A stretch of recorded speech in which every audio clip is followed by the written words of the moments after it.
Uumamaan badhaatu jannata lafarraa. Taasaa nama cimaa jedhu gootota Oromoo yookiin gootittii Oromoo haala bareedaa fi haala miidhagaadhaan isinii qopheessuudha dhufnee jirra. Torbeen akkam ture? Har'ammoo kan isinii dhiyeessinu seenaa gootota keenyaa yookiin gootittii keenyaa tokko isinii dhiyeessina. Saniin dura garuu namni lammii seenaa hojjetu qabaachuu qaba. Namni lubbuu isaatiin lafa kanarraa darbuusaa hin oolu. Hagamumas yoo jiraate namni tokko waggaa 80 yoo baay'ate waggaa 100 sanii achi dadhabbiidha jedha macaafni guddaan iyyuu. Haa ta'u malee hagam umurii xiqqaa kana lafa kanarra jiraannetti seenaa bareedaa fi seenaa miidhagaa hojjechuun osoo dabarsinee gaariidha. Namni tokko gaafa seenaa fokkataas seenaa miidhagaas dabarsu yeroodhuma tokko dabarsa. Garuu awwaalaa olitti kan namaa dubbatamu, kan nama haasa'amu, kan nama sirbamullee nama seenaa cimaa fi seenaa hawaasa isaa lammiisaatiif akkasumas dhalootaaf dabarseedha. Namni dhalootaaf seenaa cimaa fi waan bareedaa hojjeteetu darbe bifa jagnummaa isaatiin akkasuma bifa gootummaa isaatiin awwaala isaatii ol inni lubbuu isaas yoo darbe waggaa 1000 yoo lakkaa'amellee jaarroliin illee yoo darban maqaan nama sana ka'uusaan oolu. Har'ammoo seenaa keenya nama cimaa kana keessatti sagantaa bareedaa bifa qopheessine isinii dhiyeessinuuni.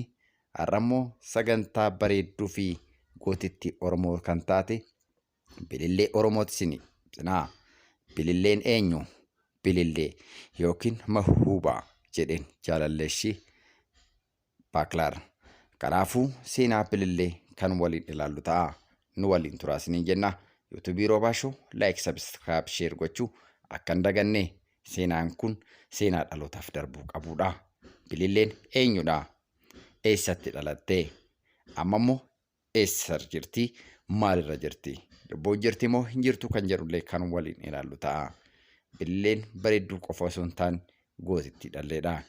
Gootittii faranjoota jilbiiffachiisteedha. Kan waliin turu ta'a. Fayyaa ta'a.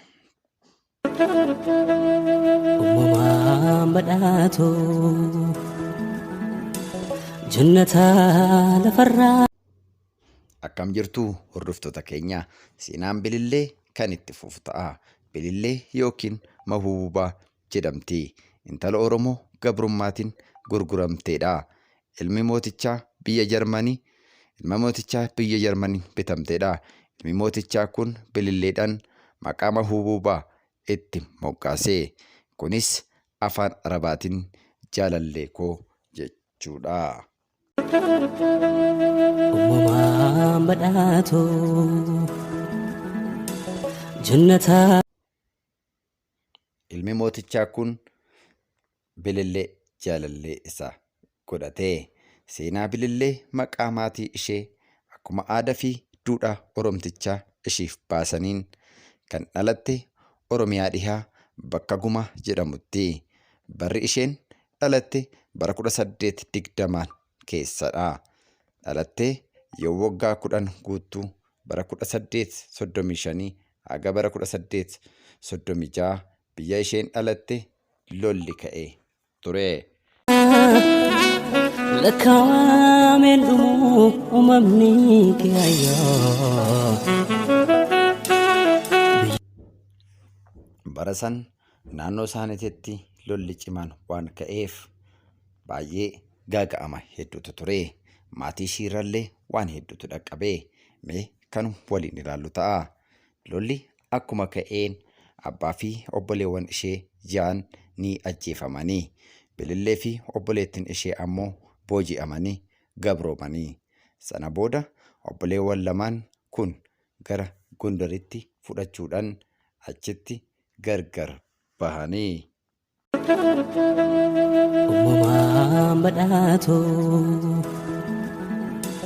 jannata.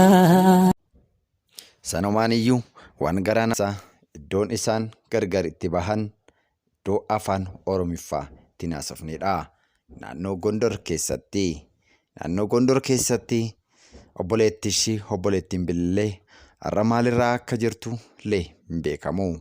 yaa ta'u malee wanyufaa akka deessetoo ijoolleen ishiillee eenyu akka ta'e lubbuun jiraattee fi jiraachuu ishiillee hin beekamu. uumamaan badhaatu. Sana booda deebi'anii wal hin argine. Seenaa umurii ishee ijoollummaa haa ta'u malee yaadni fi hojiin ishee akka nama guddaa ture. Kun Baaklar daran akka ishee jaalatu taasise. Baaklaris maal akka gochuu qabu mataa isaa keessatti yaadee qulqullina garaa ishee fi fedhii bililleen barumsaaf qabdu guddaa qalbii isaa fudhate. Kanarraan kan ka'e afaan Arabaa fi afaan Jarmanii akka barattu waan barbaadeef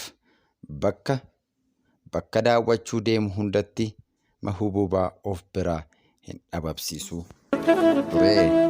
Uumamaan badhaatu.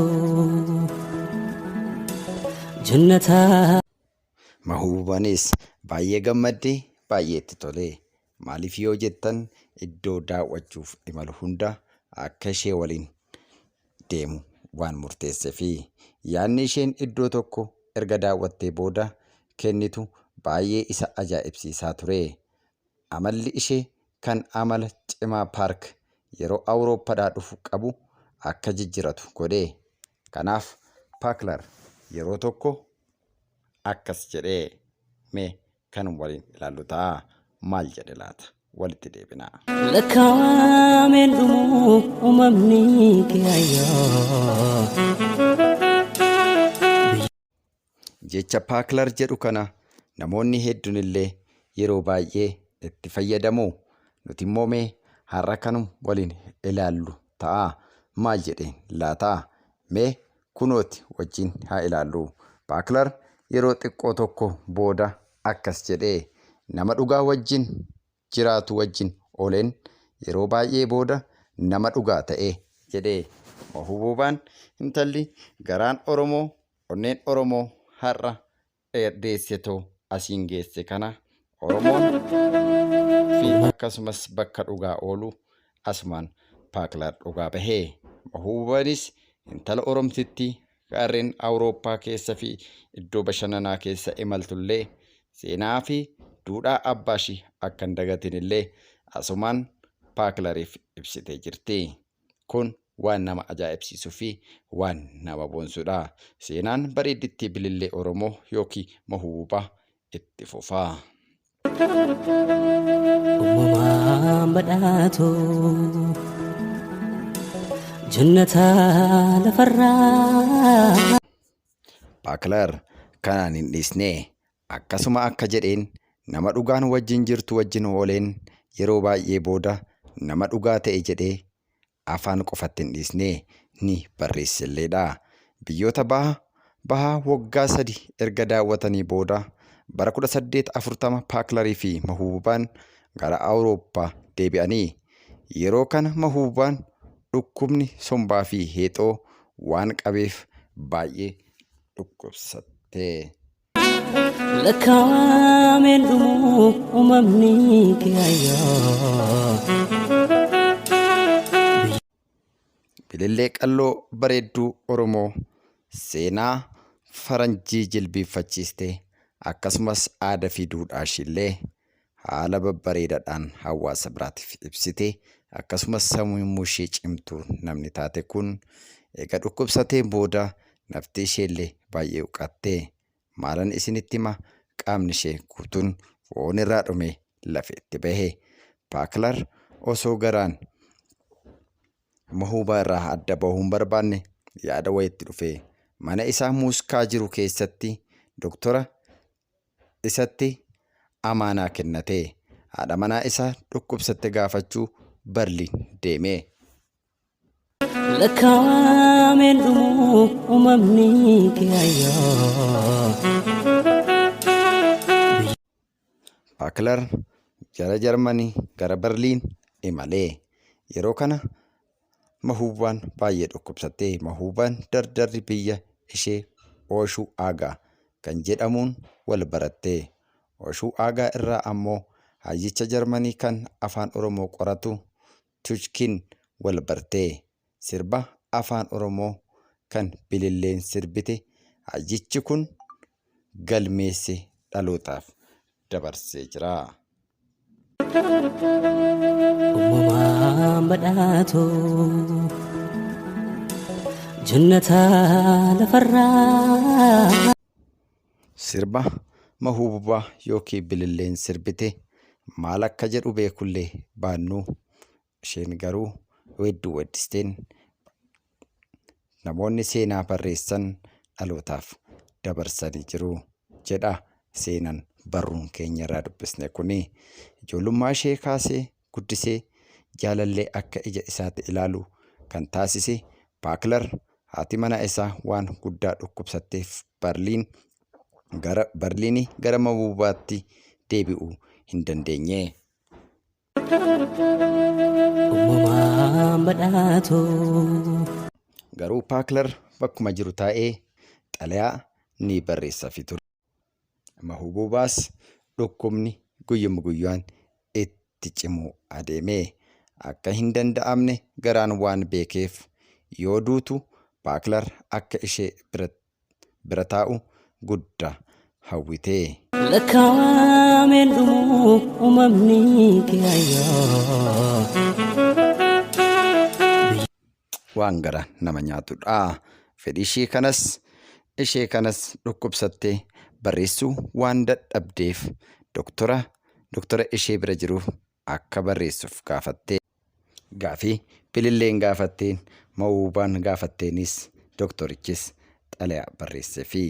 Yeroo xalayaan kun harka Baaklar gaheetti haati manaa isaa daran waan dhukkubsatteef gara Mahuubaatti hataattamaan deemuu hin dandeenye. Lakkaa'ameen dhumuu uumamni kee ayyaa. Baaklaris bakka jirutti boo'ee hirqee baay'ee itti dhaga'ame, baay'ee gaddesii. Baaklaris kanaafuu waan irra jiru rakkina irra jiru ibsee xalayaa fi meetii maqaan Mahuubaa jedhu irratti bocame ergeefi. Lakkaa'ameen dhumuu uumamni kee ayyaa. Garuu immoo waan garaa nama nyaatu keessaa seenaa bilillee yookiin Mahuubaa Baaklar akkas jedhee ergeefi.